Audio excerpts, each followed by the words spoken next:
Bienvenido a un nuevo evento de Cátedra Europa. Muy buenos días y muy buenas tardes a quienes nos acompañan desde el Reino Unido. En nombre de la 24ª edición de Cátedra Europa, les damos una muy cordial bienvenida a la conferencia La Legión Británica en la Independencia de Nueva Granada, para la cual contamos con la especial participación de los doctores Matthew Brown y Catherine Bonil. A continuación, nos dejamos con la doctora Catherine Bonil, profesora del Departamento de Historia y Ciencias Sociales y directora de la Maestría en Historia de la Universidad del Norte. Sean todos bienvenidos. Doctora Catherine, tiene usted la palabra. Hola, Catherine, buenos días y buenos días a toda nuestra audiencia. Muchas gracias por estar aquí. Es un gusto poder presentar la conferencia del profesor Brown. Mi papel aquí entonces es hacer una breve presentación de él y luego moderar y presentar las preguntas. Bueno, el profesor Brown tiene un doctorado en Historia de la Universidad de Londres, lo obtuvo en 2004, ha sido autor de numerosos libros y artículos. Entre los libros más reconocidos está el libro El Santuario, Historia Global de una Batalla, publicado en 2015 con la Universidad del Externado, y que justamente recorre la vida de varios legionarios irlandeses en esta batalla famosa. Otro de sus libros es From Frontiers to Football, an Alternative History of Latin America since 1800s, y que muestra este otro campo académico que ha estado explorando el profesor con respecto a la historia del deporte y su intersección con la historia política, la historia cultural y la historia social de América Latina. Otro de sus libros, Aventureros, Voluntarios y Legionarios, publicado en 2010. Igualmente ha sido autor de numerosos artículos que han sido publicados tanto en revistas colombianas como Memoria Historia, Historia y Sociedad, Anuario Colombiano de Historia Social y de la Cultura, y también en revistas internacionales como el Journal of Latin American Studies, Sporting History y International Journal of History of Sport. Igualmente tiene un proyecto muy interesante, es director del podcast Entre Memorias e Historias, y todo esto hace de él un perfil bastante interesante que mezcla historia política, historia cultural, historia social de América Latina. Así que para nosotros es un gran placer y tenemos un gran entusiasmo de escuchar la charla del profesor Brown hoy en Cátedra Europa. Así que bienvenido, profesor Brown. Pues, Catherine, muchísimas gracias y gracias a todos por estar aquí. Voy a compartir mi pantalla para que puedan ver algunas de las imágenes que tengo aquí.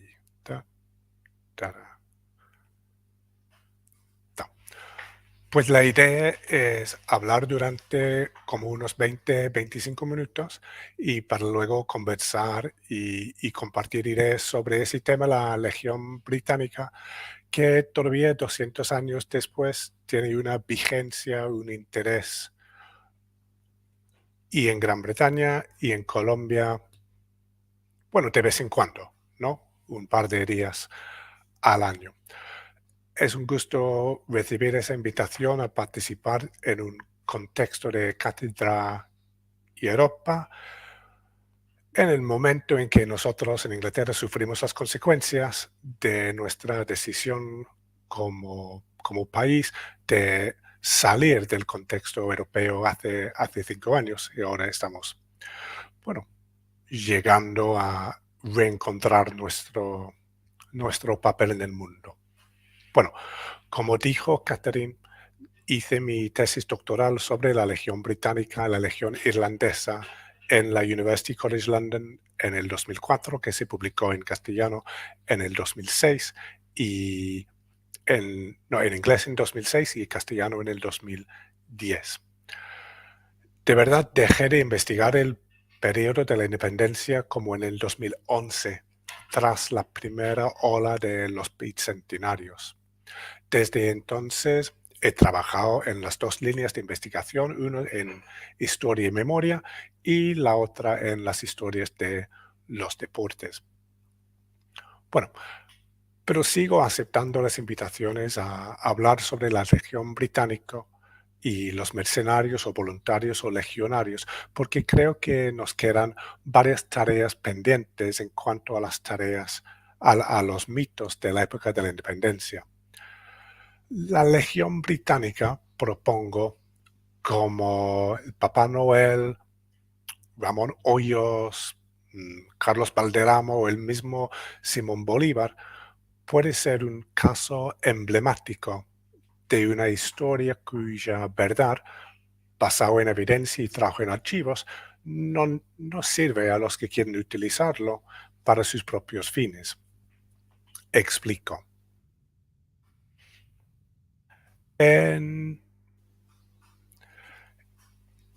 Justo después de terminar el doctorado, publiqué el libro que pueden ver en la pantalla a la izquierda con Martín Alonso Roacelis, Militares extranjeros en la independencia de Colombia, que salió en el 2004. Nos dijeron en el momento que el libro iba a tener los dos prólogos de los dos entonces presidentes de Venezuela y Colombia, Hugo Chávez y Álvaro Uribe, en el marco de la fraternidad venezolana-colombiana nacido con la misma independencia. En fin, no me imagino por qué, pero no pudieron llegar a un acuerdo y nos dejaron con solo un prólogo escrito por el presidente colombiano.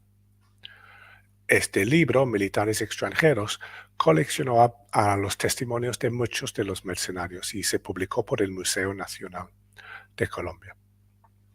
Luego, el libro que está a la derecha fue una colección de traducciones mías de los escritos de Simón Bolívar, que recibió un prólogo del todavía entonces presidente de Venezuela, Hugo Chávez.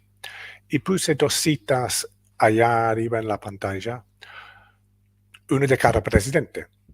Uno que describió la independencia como las ideas libertarias, igualitarias y fraternas, el verdadero motor que empujaba al sacrificio, y el otro, ideas continentales, antiimperialistas, republicanas, igualitarias y libertarias. Básicamente el mismo discurso de dos políticos que vienen de los dos lados del continuum político de esa época. Además, en el 2010, el entonces ministro de Relaciones Exteriores de Gran Bretaña, William Hague, hizo un gran discurso precisamente tocando el tema de la Legión Británica, diciendo que para ellos son una parte integral de nuestra historia. Dijo Hague, las calurosas bienvenidas que engendra entre nuestros pueblos deben ser premiadas y fomentadas.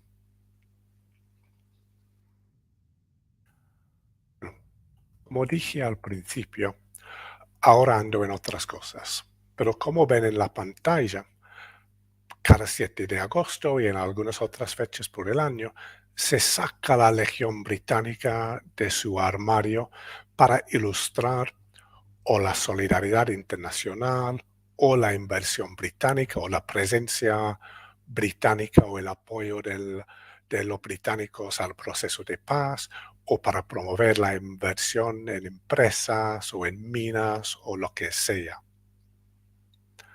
Y me parece súper interesante cómo todavía tiene una memoria presente de la Legión Británica, que va más allá de la evidencia que en mi trabajo de buen historiador de archivos y documentos pude recalcar. Entonces, lo que voy a hacer en lo que me queda de la ponencia es dar una revisión de que sabemos de la Legión Británica y luego algunas conclusiones finales de cómo podríamos pensarlos en el futuro. Porque para mí la independencia de Colombia fue una historia con H minúscula que se convirtió en historia con mayúscula mientras estaba en curso. Entonces, los Bolívar, los Santander escribían cartas, publicaban cartas mientras estaban en campaña. El periódico El Correo del Orinoco, publicado durante 3 años en Angostura, ahora Ciudad Bolívar, inventó políticas y historias para hacer creer a sus lectores por toda Colombia que existía un gobierno legítimo listo a viajar a Caracas y Bogotá a tomar el poder. Pero eso era un fake news tipo siglo XVIII. Y es importante acordarnos de eso, que el fake news y la mentira y los medios no se inventó en el siglo XXI, lejos de eso. Bueno, entonces, para volver a hechos, evidencia y lo que sabemos de la Legión Británica. El más famoso de la Legión Británica, Daniel O'Leary, fue también historiador de la independencia. Fue él que guardó algunos de los archivos de Bolívar y ayudó a catalogarlos y publicarlos. Y según O'Leary, los sacrificios de la Legión Británica, sobre todo en el páramo de Pispa, fue como el ejemplo del heroísmo, patriotismo, sacrificio. Hombres y las mujeres que acompañaban a la Legión Británica, incluso el cuento que nos comparte O'Leary de una mujer británica de la Legión Británica que da la luz a su bebé en el mismo páramo de Pispa y luego sigue caminando. Pero O'Leary no representa a la mayoría de la Legión Británica. En la base de datos que comparto en la pantalla ahorita, y pueden ver el enlace allá abajo, pude construir una base de datos de como 3.000 de los 7.000 miembros de las varias legiones extranjeras, a base de investigación en archivos municipales, regionales y nacionales en Colombia, Venezuela, Ecuador, España, Inglaterra. Ahora parece un sueño poder viajar de esta manera, pero así lo hice. Entonces, la base de datos está allí para que lo consultan por apellido, por lugar y todo eso. Y demuestra la diversidad de los famosos voluntarios de la libertad en la Legión Británica. Tengo 2 dispositivos para compartir básicamente la evidencia que tenemos sobre las legiones extranjeras. Esto, y les pido disculpas que está en inglés. Sabemos que hubo como 6.800 mercenarios o voluntarios o legionarios que salieron de o Inglaterra o Escocia o Irlanda o Alemania para Colombia, quiere decir la Gran Colombia. De esos casi 7.000, unos 500 sobrevivieron la guerra y se quedaron a vivir en Colombia. Entonces, de esos 500 dejan sus familias, sus raíces. Unos 2.000 sobrevivieron a la guerra, pero luego se fueron para otro sitio, o al Perú, o a Panamá y México, Estados Unidos, o al Caribe. 1.000 llegaron a Colombia y luego se fueron a casa en caso de 2 o 3 días. 1.500 se murieron de una fiebre o la amarilla o otra. Y unos 1.800 se murieron en campaña, muy pocos en el campo de batalla. Podría ser de malnutrición o de caer en un río o no sé qué. Entonces, básicamente esos son. Sabemos lo que pasó con la Legión Británica e Irlandesa.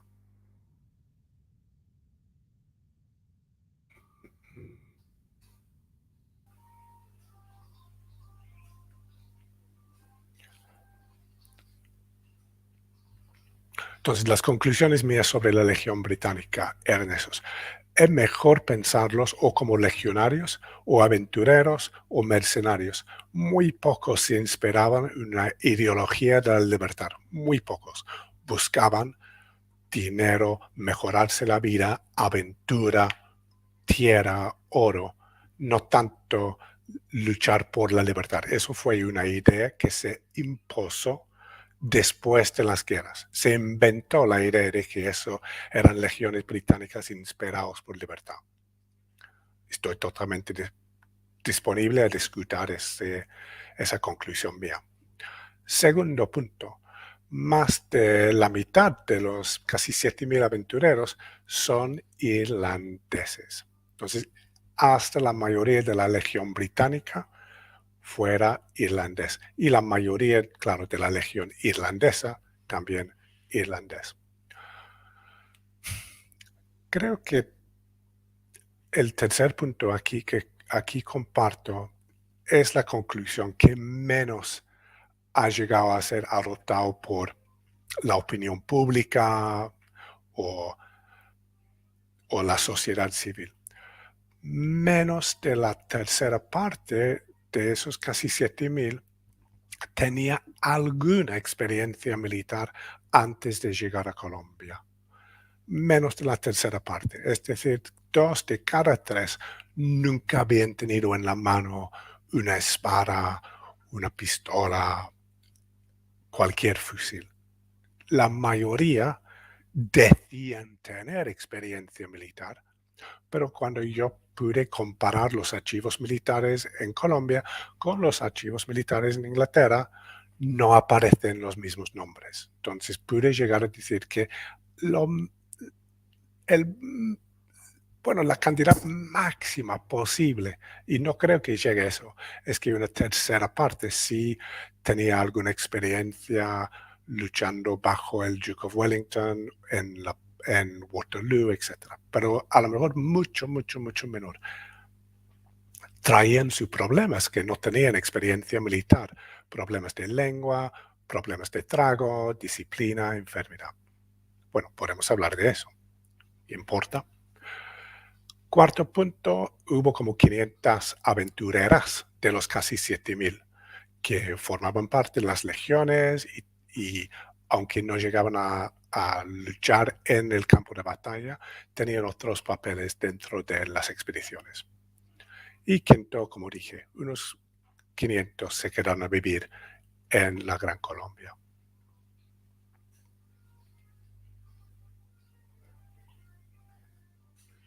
Bueno,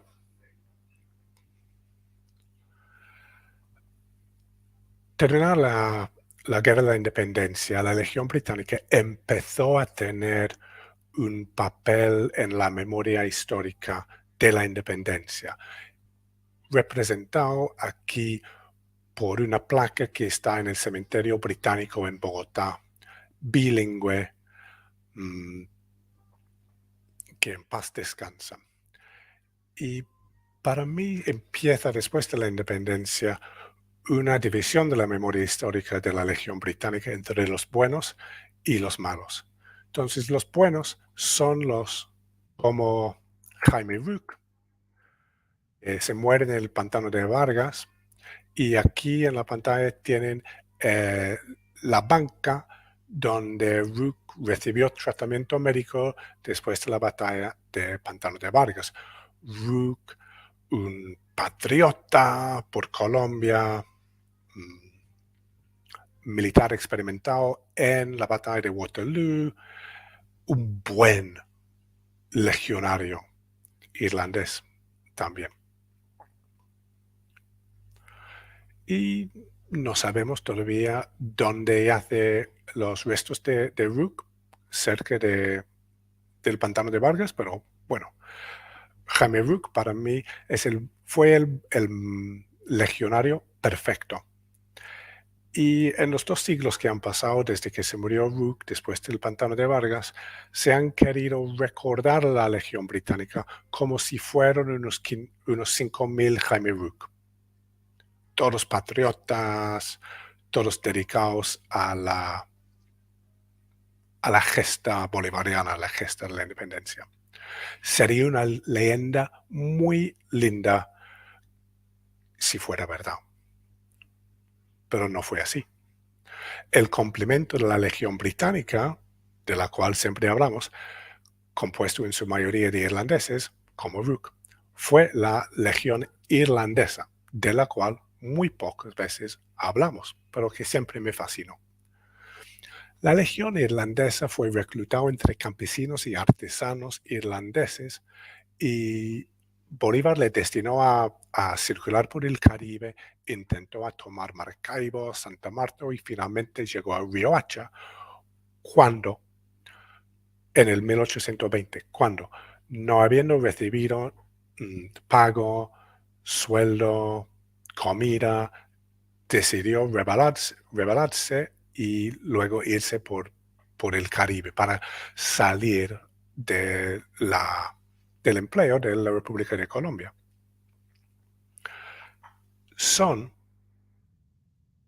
Y con ese gesto, esa rebelión de la Legión Irlandesa, empieza una división de los legionarios británicos en los buenos, Legión Británica, y los malos, Legión Irlandesa. Pueden ver algunas de las citas que puse en la pantalla, cómo los protagonistas, los líderes de la independencia, deciden denigrar la memoria de la Legión Irlandesa. Tomás Cipriano de Mosquera los dicen bárbaros. Bolívar como los cortesanos que no pondrán hasta recibir su pago, unos viles mercenarios. Y unos miembros de la Legión Irlandesa, como Francis Hall, dicen que fueron desarmados, traicionados y robados. Bueno, como dijo Catherine al principio, en mi libro sobre la historia global de la batalla del Santuario, pude seguir las historias de 3 irlandeses más allá de la época gloriosa de la independencia. Entonces, uno de ellos fue Daniel O'Leary, edecán de Bolívar, embajador británico en Bogotá y en Caracas, y también historiador y archivista. Pero al lado de Daniel O'Leary, que lideró las fuerzas de la República en la batalla del Santuario en 1829, también tenemos a Ruperto Hand, coronel, gobernador del Chocó en el 1828, y luego, justamente después de la batalla del Santuario, como ven en la pantalla, en un cuadro del Museo del Santuario, el asesino de José María Córdoba tras la batalla. Entonces Han se convierte en representante de lo irlandés, lo bárbaro, lo asesino, lo mercenario. Fue un preso muy famoso, condenado a muerte, pero luego se fugó y se convirtió en profesor universitario en Caracas. No sé qué dice eso sobre los orígenes de los profesores universitarios. Entonces Han me parece un ejemplo súper interesante de las distintas trayectorias de los legionarios durante la independencia. Y luego, y con eso termino, tenemos a Daniel O'Leary en el Santuario, tenemos a Ruperto Hand y también tenemos a Ricardo Crofton. Bueno, estuve hablando al principio de la base de datos que puse a acceso abierto y hace un par de años recibí ese pedacito de un periódico de Estados Unidos de un descendiente de Ricardo Crofton. Yo no sabía qué había pasado con él, escribí mi libro, él desapareció con la muerte de Bolívar. Pero ahora que tenemos tantos periódicos digitalizados, podemos encontrar menciones de esos, protagonistas de la historia, pero los protagonistas no tan conocidos. Y terminó que Crofton, después de salir de Colombia, con la muerte de Bolívar, se fue a Centroamérica y está allí en 1834 en una rebelión contra el imperialismo en Nicaragua. Y para mí es súper interesante poder ver por dónde van los llamados a la libertad, por dónde van los protagonistas de los gestos de la libertad. Entonces, los ejemplos de O'Leary, bolivarianista, Hand, asesino de Córdoba, y Crofton, menos conocido, pero que termina su vida en Nicaragua. Poder saber aún más de esos individuos y otros de la Legión Británica nos va inevitablemente a hacernos repensar cómo memorializamos a las relaciones ingleses colombianos de la independencia. Entonces termino con algunas conclusiones. La historia la escriben los ganadores, todos sabemos eso. Pero las memorias tienen más libertad para guardar fuentes y interpretaciones hasta que los historiadores hayan desarrollado métodos para encontrar y analizarlas.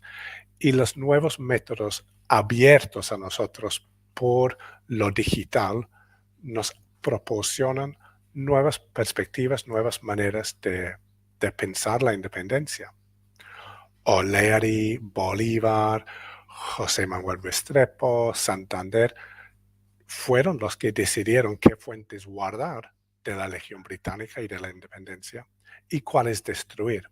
Entonces fueron ellos los que eligieron en su momento limitar las opciones de los historiadores que vendrían 100, 200, 400 años más allá. Entonces, las nuevas metodologías como las digitales que mencioné nos han permitido encontrar nuevos enlaces, nuevas redes hoy y para luego derrotar viejas mentiras.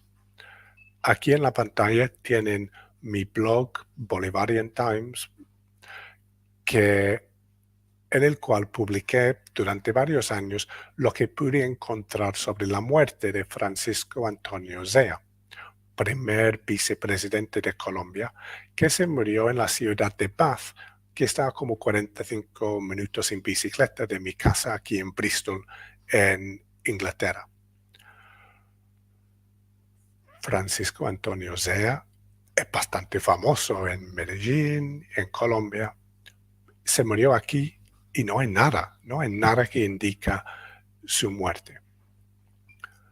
Y en el archivo municipal de Bath se encuentran cartas de varios colombianos del último siglo escribiendo, buscando información. Bueno, ¿por qué no hay una placa a Francisco Antonio Zea? ¿Se murió aquí o no? Y esas cartas están ahí encerradas. Seguimos hablando cada 7 de agosto sobre la Legión Británica, pero es que si Francisco Antonio Zea se murió aquí y no sabemos en qué condiciones, por qué se murió y qué pasó con su cuerpo, pues ¿para qué sirve hablar de relaciones británicas colombianas? Propongo entonces, y con eso concluyo, la transparencia de compartir nuestras fuentes y comentarios en línea nos permite abrir nuevas conversaciones que tal vez llegarán algún día a una placa u otra forma de memorializar a que el representante de Colombia, encargado, si se acuerdan, encargado de préstamos multimillonarios, y que se murió lejos de su patria, pero nadie ha querido memorializarle. Mejor olvidemos eso y hablamos de batallas y heroísmo, etcétera, etcétera. Pues aprovecho que me invitaron a hablar sobre el tema para proponer que en el 2022, en el bicentenario de la muerte de Francisco Antonio Zea en Inglaterra, que sería el momento para al fin memorializar a otro faceto de la relación histórica británica-colombiana y no solamente y siempre a los mismos militares. Entonces, muchísimas gracias y quedo súper abierto a contestar cualquier pregunta. Bueno, muchas gracias, profesor Brown. Muy, muy interesante y excelente poder estar aquí en el papel de simplemente escuchar esta interesante conferencia. Me parece que es muy propicia también en este momento en que estamos tratando de crear interpretaciones más complejas, más completas de la independencia, no solo en términos locales, regionales, sino también transnacionales. Así que me parece que este momento es muy propicio para escuchar este tipo de intervenciones. Bueno, yo tengo muchas preguntas, realmente, aunque no soy para nada especialista en ese tema, sí me suscitaron muchas inquietudes y muchas preguntas, pero no sé si haya alguna en el público o sigo con las mías. Aquí de pronto quizás nuestros colaboradores nos pueden, aún no. Bueno, perfecto. Entonces, antes de pasar con mis preguntas, invito al público por si tiene alguna pregunta, alguna inquietud, nos puede plantear las preguntas por medio del chat. Y bueno, ya que no hay ninguna, entonces pues me tomo la palabra. Bueno, me parece fascinante, me parece, no sé, irónico pensar que finalmente la Legión Británica estaba, o era en su gran mayoría, estaba... Dios mío, pues esa fue la palabra, estaba, pues sus miembros en su gran mayoría eran irlandeses, entonces me parecería muy interesante si pudiera, profesor, ampliar un poquito con respecto a cuál era la relación entre Irlanda e Inglaterra en ese momento en términos políticos, cuál era el estatus político de Irlanda, para que quizás se pudiera comprender aún más el significado de este hecho de que fueran irlandeses las personas que estaban conformando estas legiones y que finalmente luego tienen como toda esta, digamos, este lugar que se ha puesto en su memoria, ¿no? De personas, como decía usted, subversivos, bueno, una cantidad de adjetivos negativos. Entonces realmente me parece allí que hay un proceso bien importante en términos de política. Entonces, si pudiera ampliarnos un poquito esa parte, sería muy bueno. Sí, un gusto. Y es súper importante retomar este contexto, que es un contexto político, pero también un contexto colonial. Entonces, en la época en que estamos hablando, Irlanda es una colonia de Inglaterra, pero eso quiere decir que forma parte del Reino Unido, de Gran Bretaña y Irlanda. La mayoría de la población de Irlanda es católica y los católicos en el Imperio Británico no tienen los mismos derechos a los protestantes. Entonces, un católico no puede en los 1810 y 20 hasta, bueno, no puede subir hasta el rango de oficial en el ejército británico. Entonces, hay una larga tradición desde el siglo XVI, XVII y XVIII de que los católicos irlandeses de la alta sociedad, porque existen, pero no pueden seguir una carrera militar en el ejército británico, entonces siguen la carrera militar en el ejército o la armada española. Y por eso es que tenemos al último virrey uno de los últimos virreyes en el Perú, es un O'Higgins, Ambrosio O'Higgins, que su hijo es Bernardo O'Higgins. Pero él es irlandés, pero sigue la carrera, irlandés y católico, y sigue la carrera militar para allá en España. Entonces, en el momento en que las expediciones de la Legión Británica Irlandesa están organizándose, tenemos un movimiento nacionalista, proto-nacionalista irlandés, que está movilizándose, pero poco a poco, promoviendo una visión de una tierra irlandesa. Y segundo, tenemos unos movimientos hacia dar los derechos políticos a los católicos, que se lleva a cabo en el año 1827. Entonces, solo unos 5 o 6 años después de que las legiones militares salen para Colombia. Entonces, estamos en un momento de transformación, pero ser irlandés todavía en esa época es ser como ciudadano de segunda clase, como lo sigue siendo hasta que llegaron mis abuelos de Irlanda para Inglaterra hace como 80 años. Muchas gracias. Bueno, yo voy a hacer mis preguntas. Ya hay una, pero voy a hacer la última por si acaso después no me queda tiempo. Es en realidad muy fascinante todo el material. Yo creo que esta pregunta ya la habrán hecho en algunos otros contextos, pero es que oír sobre las 500 mujeres irlandesas pues realmente me apela bastante. Quisiera oír un poquito más de ellas, quizás cuáles fueron como sus motivaciones, su papel. Bueno, sabemos que en la guerra pues las mujeres seguían las tropas, los alimentaban, los cuidaban, pero pues quisiera como quizás escuchar un poquito más sobre este grupo de mujeres. Me parece tremendamente interesante. Sí, con un gusto total. Hice un error al principio de mi carrera como historiador. Publiqué un artículo sobre las mujeres que formaban parte de las expediciones en inglés en la revista el Feminist Review, que es una revista excelente, pero quiere decir que uno es en inglés y segundo no se consigue en Colombia.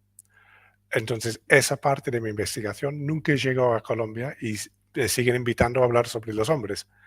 Entonces, ha sido una tarea pendiente republicar ese artículo. Pero bueno, sí, unos 500, algunas llegaron como esposas o como hijas de los legionarios, pero algunos no comparten apellido con nadie en las listas, entonces se supone que llegaron buscando aventura también. Y aparecen sus nombres en los periódicos, se convierten en comerciantes después de las guerras. La más famosa es Mary English, que fue la viuda de uno de los coroneles, James English, pero él se murió muy temprano y ella se radicó en Bogotá y luego en Cúcuta y vivió toda la vida en Cúcuta. Y ella, entonces, bueno, es un personaje histórico súper interesante. Llega a tener una finca de cacao por allá en Cúcuta y vive unos dos décadas después de la independencia. Pero aún más, sigue siendo increíble, es que ella dejó su hija en Londres, nunca volvió y la escribió cada semana. Esas cartas que ella escribió a su hija pasaron a manos de la familia y ahora están en la Biblioteca Británica. 20 años de cartas en inglés describiendo la vida diaria en Cúcuta. Y luego las cartas que envió la hija a ella. Entonces es una joya total, pero a los historiadores, yo los consulté en mi tesis, creo que muy poca gente lo han tocado porque es una multitud de documentos y escritos porque no tenía mucho dinero, entonces escritos a una mano muy súper pequeña y luego doblando la hoja para ahorrar papel, entonces muy difícil descifrarlas, pero una joya para la historiadora para que quiere investigar este tema. Qué maravilla, realmente. Bueno, excelente. Además, ahí quedan como datos para personas que quieran como seguir estos Total. hilitos de investigación. Bueno, voy a dar la palabra al público. Janoceli Cristina pregunta, ¿hay un cálculo de cuántos legionarios se establecieron en Venezuela? Sí, yo diría que más, muchísimas gracias por la pregunta, yo diría que más de los legionarios se establecieron en Venezuela y que recibieron pensiones del Estado, bueno, el Estado Gran Colombiano y luego la República Venezuela después de 1830. Entonces lo que pude hacer fue investigar en los papeles de las pensiones militares en Venezuela y luego en las pensiones militares que están en el archivo en Bogotá. Y sí, podría ser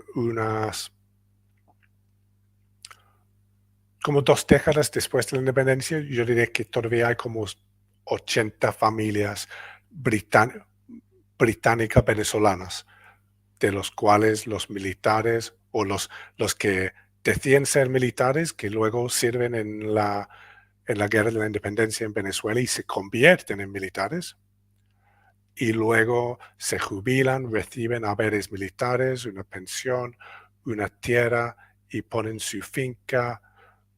Luego la mayoría fracasan en la vida económica y se mudan a Caracas y viven ahí de su pensión. Eso fue básicamente la trayectoria personal y social de la mayoría de los legionarios. Todos tenían sueños de un comercio propio, una finca propia, pero en fin, después de la independencia, la economía de la República fue muy difícil y ganarse la vida en una tierra que no fue pavimentada de oro, fue súper difícil y tampoco tenía mucha experiencia económica esa gente para empezar a ganarse la vida de una nueva manera. Entonces, los que sí pueden llegar a alguna visibilidad social son los que se mantienen en el ejército o los que vuelven al ejército. Y claro que en los años 30 Venezuela es una república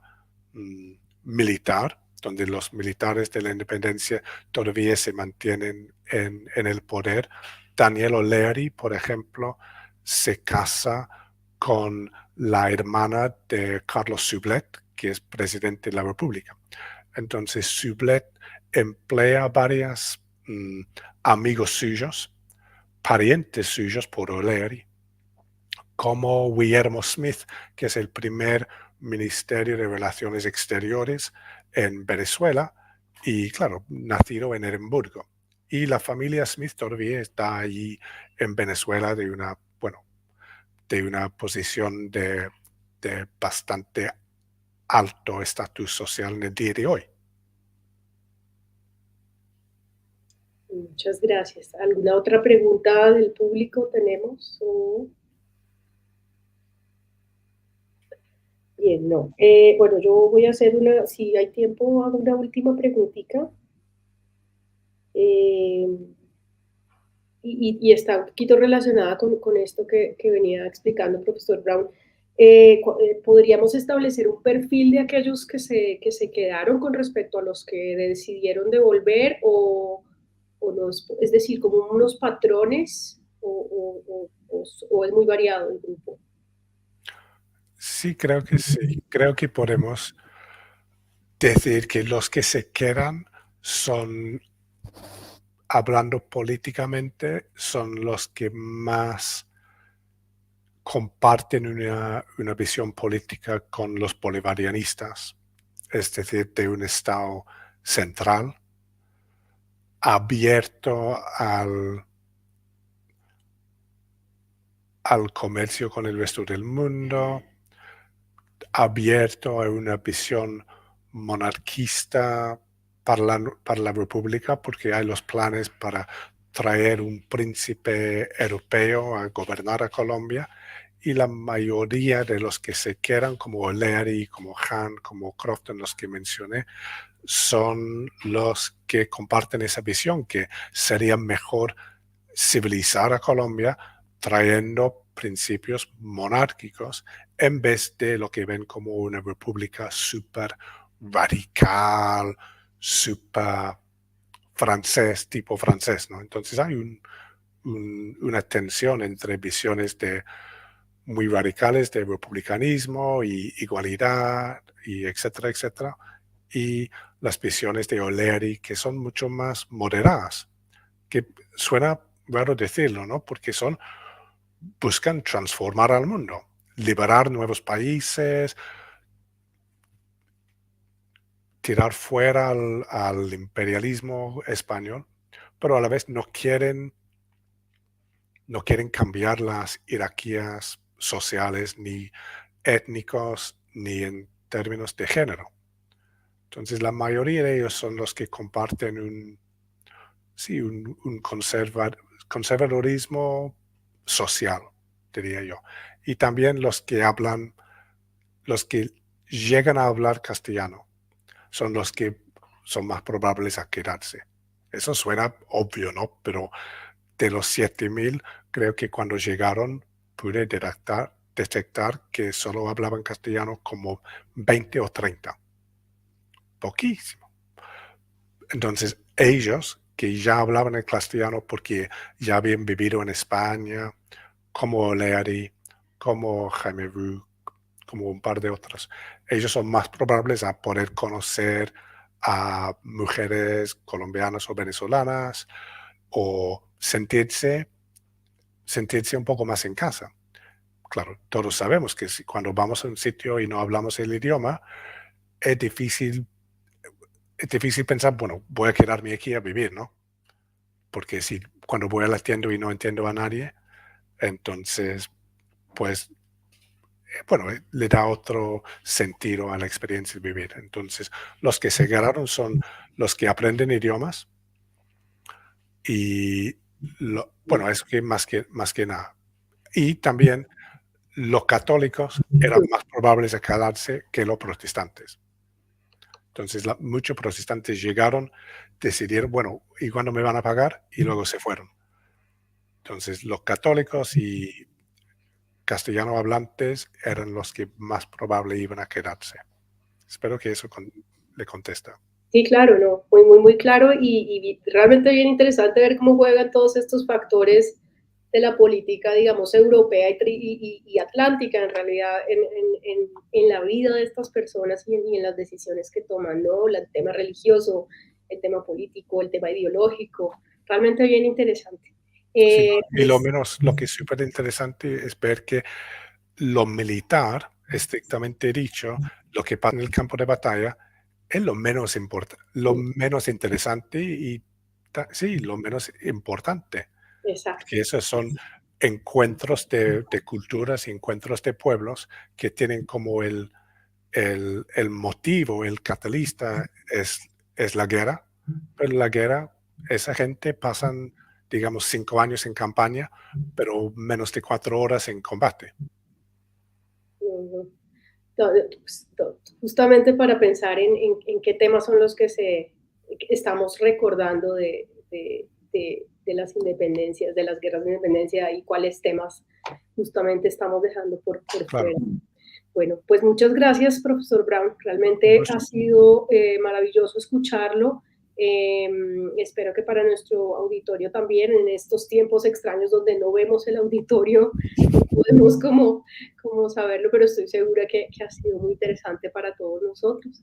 Entonces, pues me despido yo. Creo que aquí Catherine toma. Muchísimas gracias a ambos por su intervención, por esta interesante conferencia. Agradecemos igualmente a nuestros asistentes por acompañarnos en esta sesión de Cátedra Europa. Los invitamos a continuar apoyando la formación de más jóvenes talentosos a través de nuestra campaña Más Becas, ingresando al botón de donaciones que se encuentra en nuestra plataforma de Cátedra Europa, y a que sigan conectados con toda la programación que tendremos esta semana.